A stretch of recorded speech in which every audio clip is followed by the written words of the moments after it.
नमस्कार। आज की विशेष चर्चा में हम आज एक विशेष व्यक्तित्व से बात कर रहे हैं और हमारे साथ जो हैं उत्तराखंड नैनीताल हाईकोर्ट में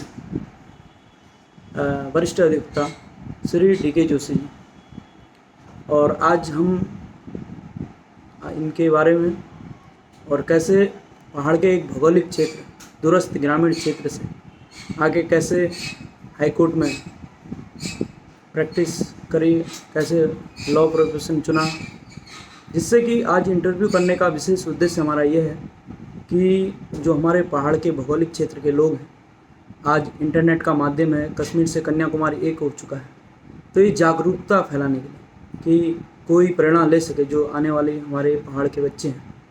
तो आप सभी का स्वागत है और मैं गुरुजी को अपने इस चैनल के माध्यम से स्वागत करता हूं और सर का पहले परिचय ले लेते हैं। हाँ, नमस्कार और धन्यवाद चंदन मेहता जी।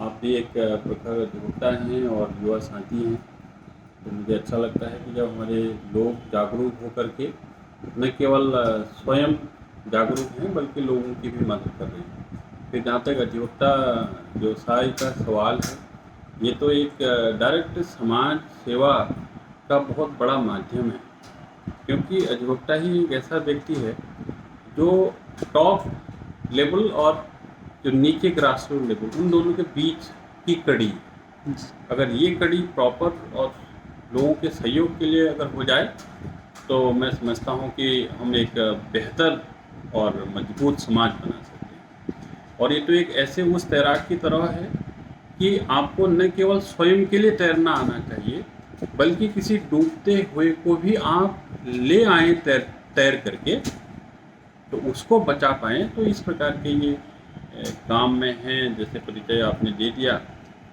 बाकी चंदन मेहता जी के जो प्रश्न होंगे उस माध्यम से हम चर्चा करेंगे। मैं गुरुजी के बारे में जानता हूं कि गरुड़ बागेश्वर से हैं, और गुरुजी का जन्म कब हुआ और कैसे पहाड़ की पृष्ठभूमि वाले परिवार में हुआ, उसके बारे में सर जानकारी। आपका जन्म कब और कहाँ हुआ, आपका जो पारिवारिक वो था पृष्ठभूमि, उसके बारे में बताएं, क्योंकि हम सब लोग पहाड़ से सर ताल्लुक़ रखते हैं। हाँ, जहाँ तक सवाल है, लेकिन वो मेरी दूसरों को उससे कोई ज़्यादा दिलचस्पी नहीं होगी कि मैं कब पैदा हुआ और कहाँ पैदा हुआ। फिर भी मैं बताऊं कि हमारे पिताजी बॉम्बे महाराष्ट्र में जॉब करते थे, एक वर्कशॉप में काम करते थे। उन्होंने कक्षा 4 तक ही वो पढ़ पाए, उसके बाद वो रोज़गार के लिए बाहर चले गए थे। तो 1972 21 अक्टूबर 1972 को मेरी पैदाइश वैसे खार महाराष्ट्र बॉम्बे की है। हालांकि हम गरीब कहो या फिर बिल्कुल किसान परिवार से हैं, तो मेरी परवरिश वैसे बाद में गरुड़ में हुई, और गरुड़ में हम 4 भाई और 1 बहन, उनके उन सब दायित्व को निभाते हुए हमारे जो पेरेंट्स ने जो हमारे लिए कर पाए, उस क्रम में प्राइमरी पाठशाला दर्शानी से, जो कि गरुड़ ब्लॉक में ही है, जिला बागेश्वर में। आप जिला बागेश्वर है तब अल्मोड़ा हुआ करता था, वहाँ से मैंने कक्षा 5 पास किया दर्शानी पाठशाला से। और फिर इंटरमीडिएट जो है जीआईसी गरुड़ है, वहाँ से मैंने 12th तक पढ़ाई वहीं करी, जो घर के पास ही था।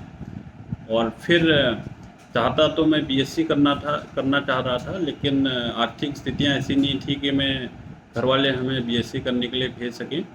तो फिर अपना ट्यूशन का कार्य है, घर के कार्य में हाथ बटाते हुए मैंने बीए प्राइवेट किया, जिसमें एक मुख्य विषय अंग्रेजी भी मैंने रखा, इकोनॉमिक्स और सोशियोलॉजी के साथ। तो फिर उसके बाद मैंने एमए किया इंग्लिश विषय से, वो भी प्राइवेट किया बागेश्वर से। और एमए करने के बाद कठिनाइयाँ, टाइम से जल्दी शादी भी हो गई थी, 24वें साल में मेरी शादी भी हो गई थी, तो 25वें साल में मेरा बेटा भी हो गया था।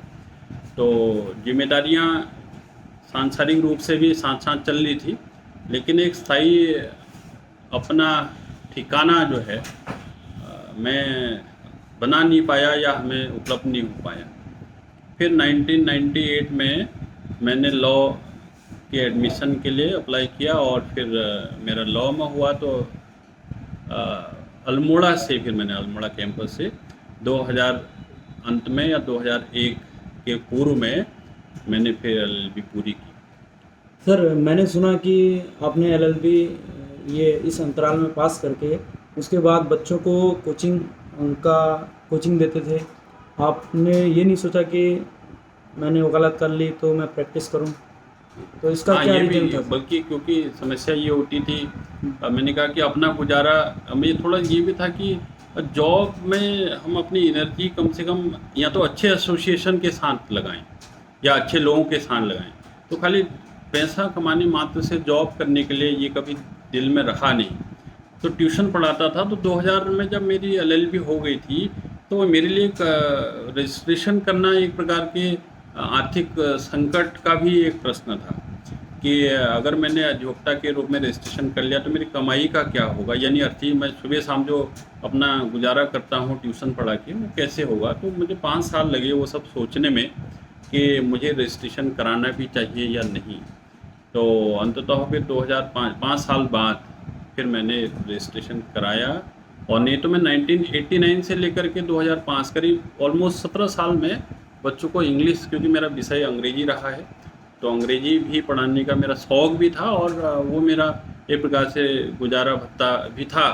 तो मैंने 2005 तक कोचिंग दी बच्चों को और फिर उसके बाद फिर मैं 2005 में आ गया वकालत की फील्ड में, सीधे हाई कोर्ट। सर जब आप हाई कोर्ट नैनीताल में पहुँचे और वो आपके लिए एक नया एक्सपीरियंस था, क्योंकि आप अपना जो अध्यापन और कोचिंग का जो आपका फील्ड था जिससे आपकी रोजी रोटी चल रही थी, उसको छोड़ के, उसको परित्याग करके आपने ये मन बना लिया था कि मैं हाई कोर्ट से एक नया जो आपका लक्ष्य है, क्योंकि आपका बैक सपोर्ट ग्रामीण भौगोलिक ज़िंदगी से हैं, तो वो बैक सपोर्ट नहीं था।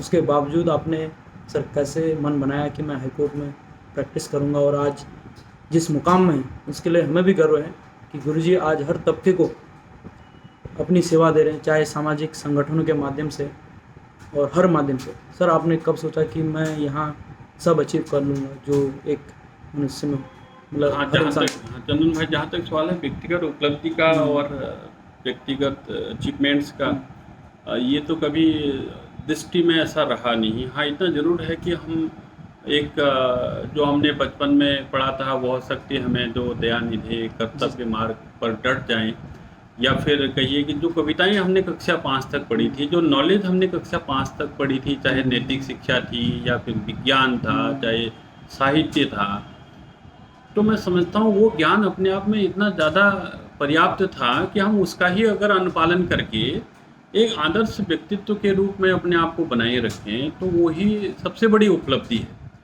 तो उस मामले में मैंने कोशिश की है कि एक तो हम व्यसन मुक्त रहें। यस। बचपन में पैदा हमें भगवान, जैसे हम पैदा हुए हैं तो कम से कम भगवान ने जैसा हमें पैदा किया है, हम इतनी कोशिश तो करें कि हम वैसा रहें। वैसा रहने का मतलब उसकी सुचिता के हिसाब से, व्यक्तित्व के हिसाब से, खान पान के हिसाब से। किसी को आज तक किसी नशेड़ी कभी पैदा नहीं हुआ कोई भी व्यक्ति, तो हम नशेड़ी हो रहे हैं तो कम से कम हम न ऐसा न करें।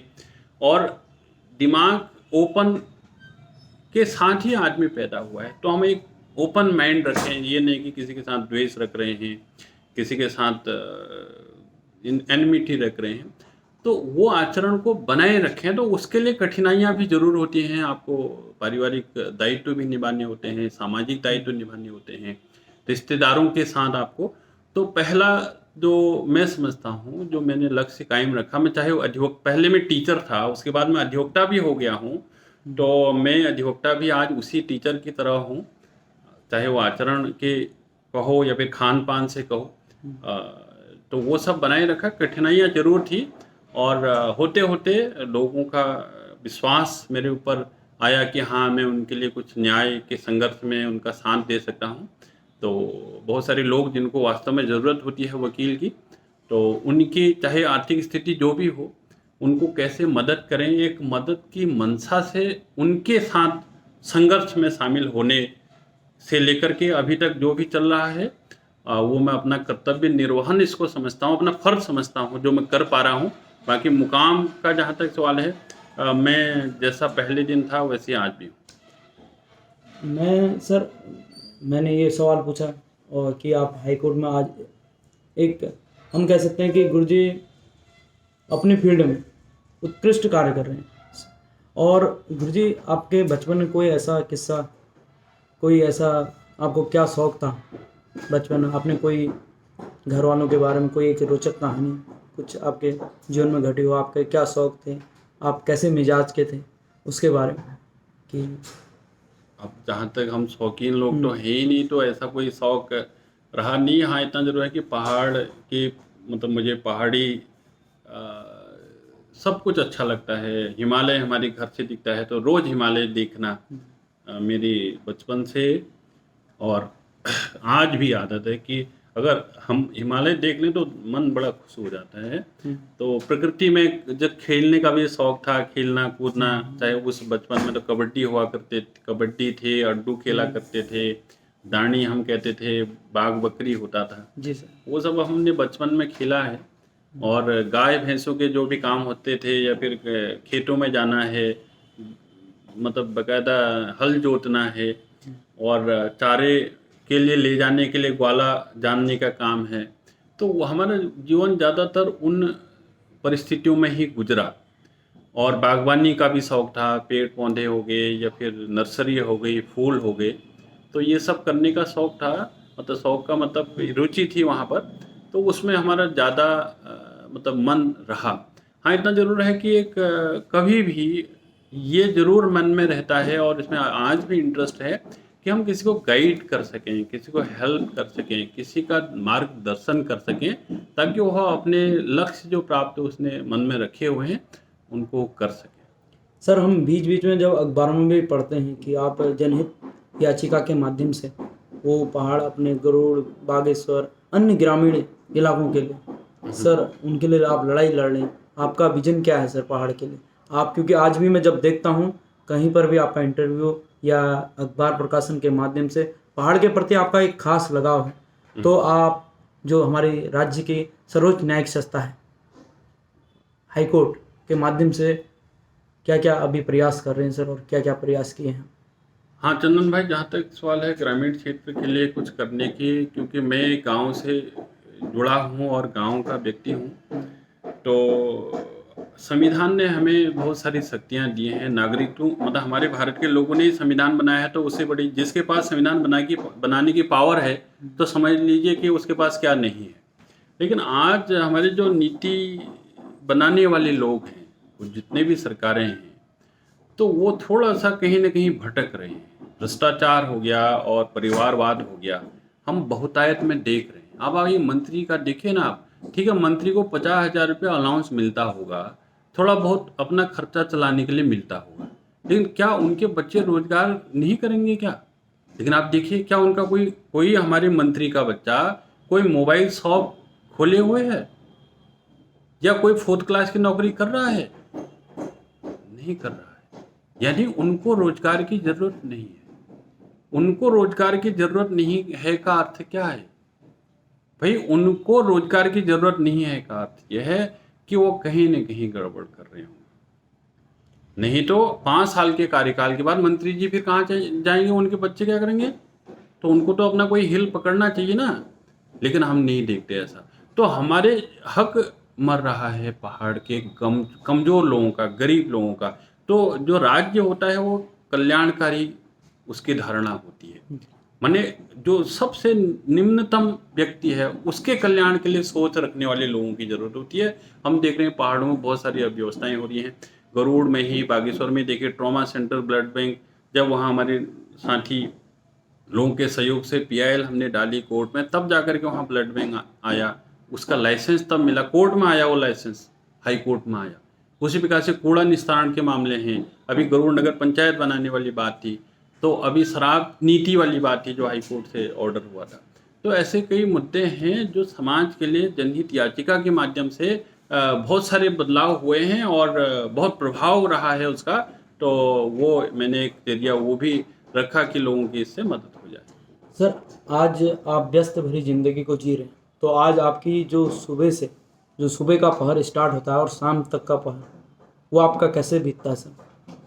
और उसमें आपकी क्या एक्टिविटीज़ रहती हैं?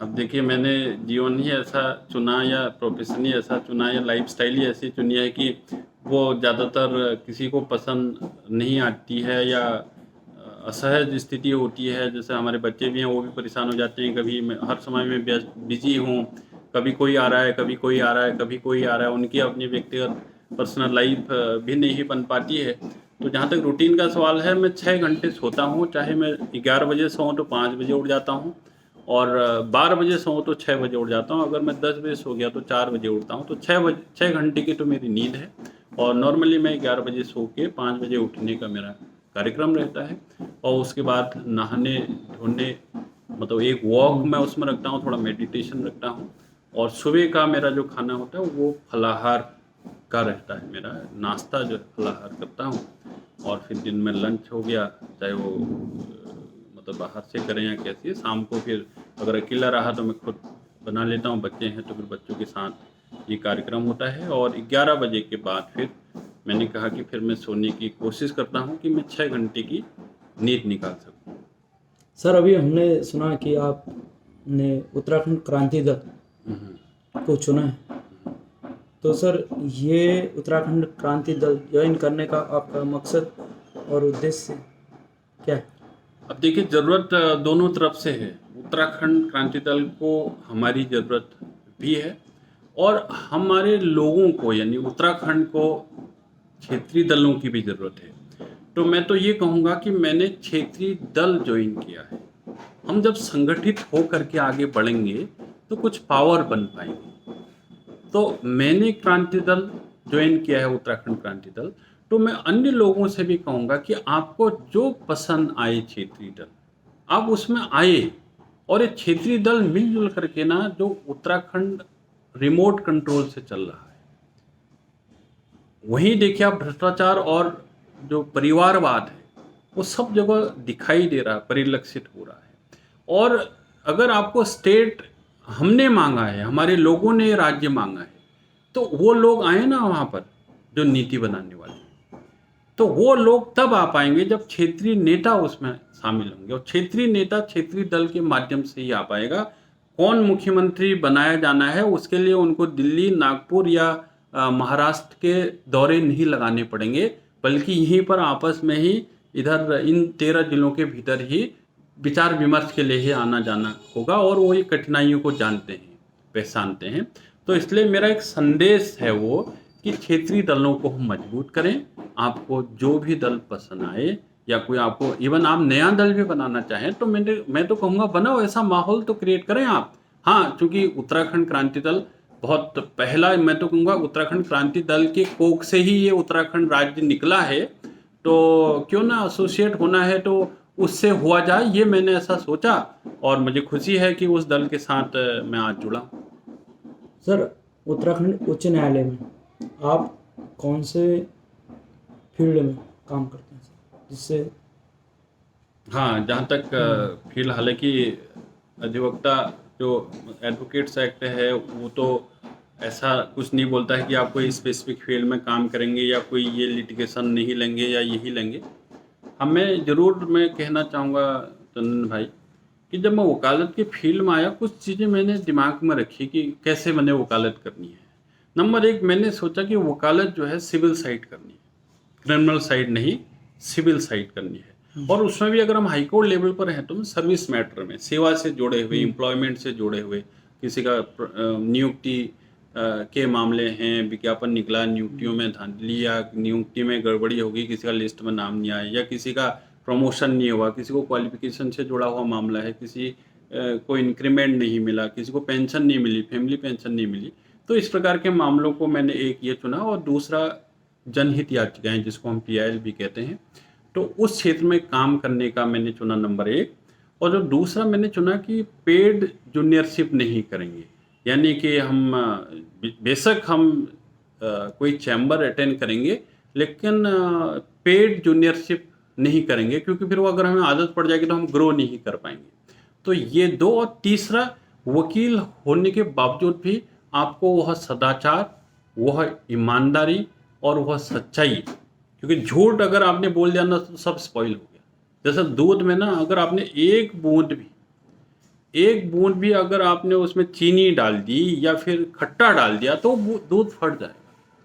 तो अगर आपके व्यवहार आचरण में अगर झूठ आ गया, बातचीतों में अगर झूठ शब्द आ गया, तो कम से कम तीसरी बात जो मैं कह रहा हूँ कि वो शुचिता, वह व्यसन मुक्त का अपना एक जो पहले से ही मोटो है वो, और साथ में झूठ को मतलब उसको कभी आश्रय न बनाना हो, तो इन सिद्धांतों के साथ हम काम कर रहे हैं।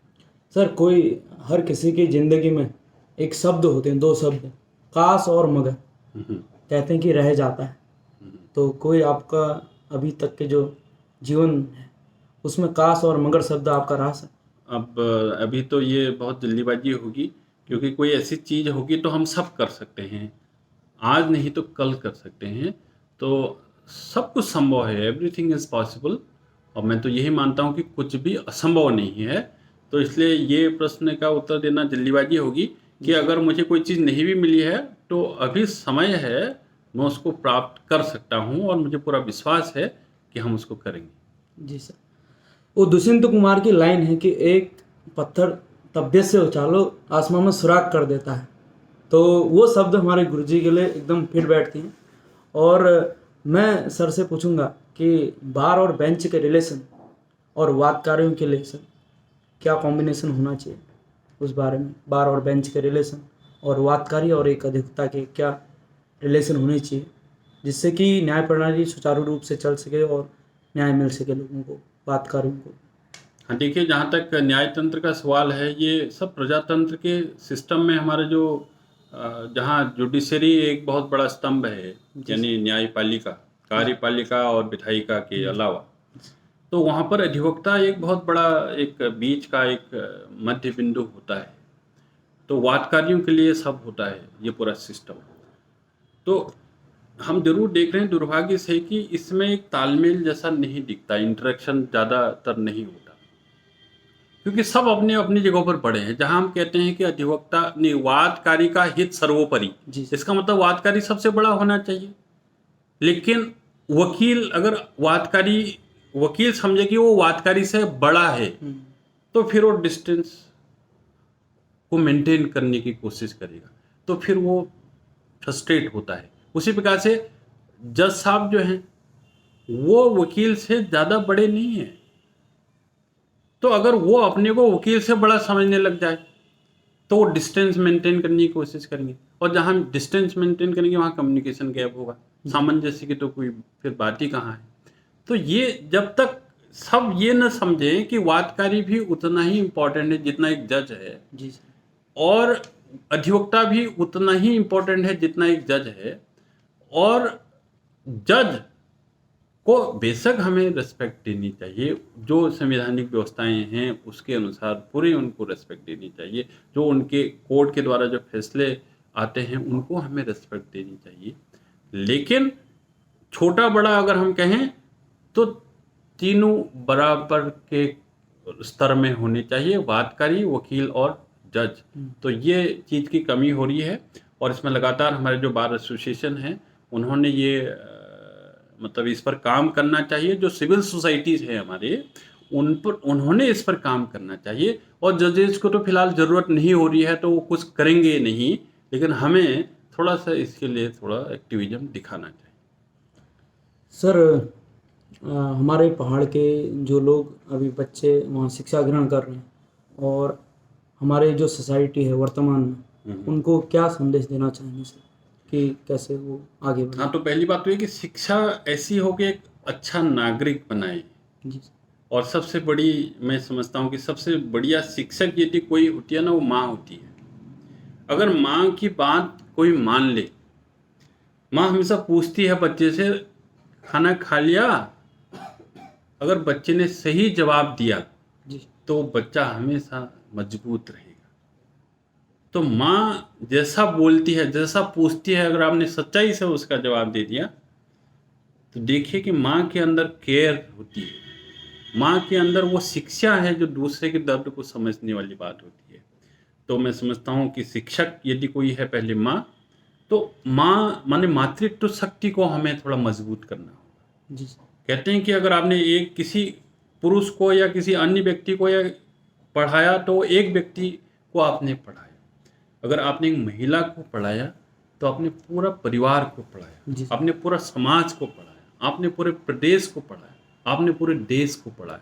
तो मैं समझता हूँ कि पहला काम शिक्षा के क्षेत्र में महिलाओं को शिक्षित करने के हमें काम करने चाहिए, उनको जागरूक करने का काम करना चाहिए, उनके अंदर वो कॉन्फिडेंस और वो आत्मबल पैदा करने का हमें काम करना चाहिए।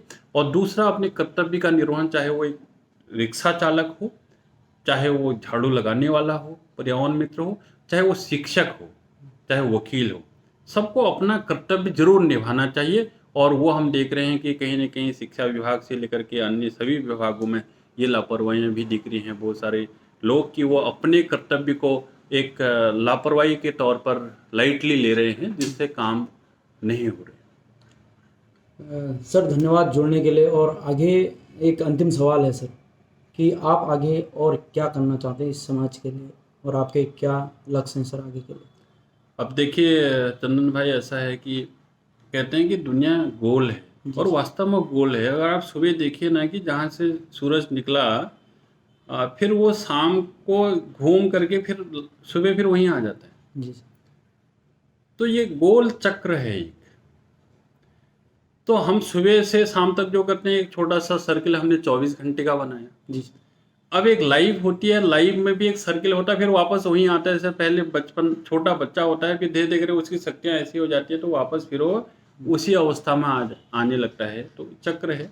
तो जहाँ तक भविष्य के लक्ष्यों का सवाल है, बस इस जीवन चक्र में हम दिन प्रतिदिन किसी के काम आ सकें। हमारी सांसें चल रही हैं, हम अपना जीवन निर्वहन कर रहे हैं, तो किसी और लोगों के भी काम आ सकें, क्योंकि जीवन की शुरुआत ही हेल्प से होती है, ऐसा मुझे लगता है।